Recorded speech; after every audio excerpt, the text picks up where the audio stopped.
All right, this is the multifidus hip hike here. So you just need a little step. Staircase in your house works perfectly fine. What we want to work on is the afflicted side. So if you do notice that your hips are off kilter, one's higher than the other, then we're going to do it on the side that's lower, just because this little strappy muscle in here that's called the multifidus is a deep core exercise.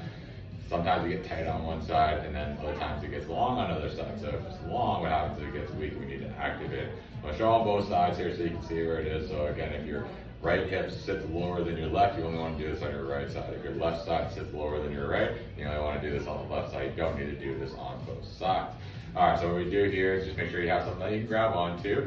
And we go right into here. You gotta have your toes pointed up. What you do is keep your leg nice and straight. You drop that hip down towards the ground, so we create a shift in the length, lengthen it out. And then we take our hip and we're gonna hike it up. Like I'm trying to pull my hip bone up into my armpit, and I just let it go back down.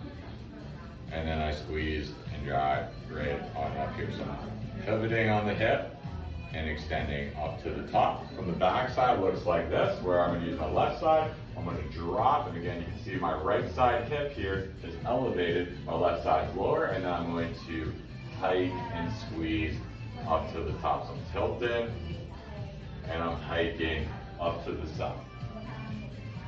Doesn't need to be done crazy amount of times, just on each side.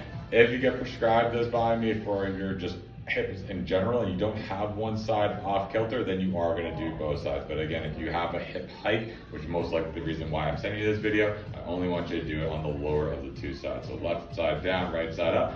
Do the left side as the floating leg, and we hike it up to the top. If you're longer on the right side, then same idea, we only do the right side to hike up. When you come off there, your hips should be more level as opposed to one side being cranked up to the side.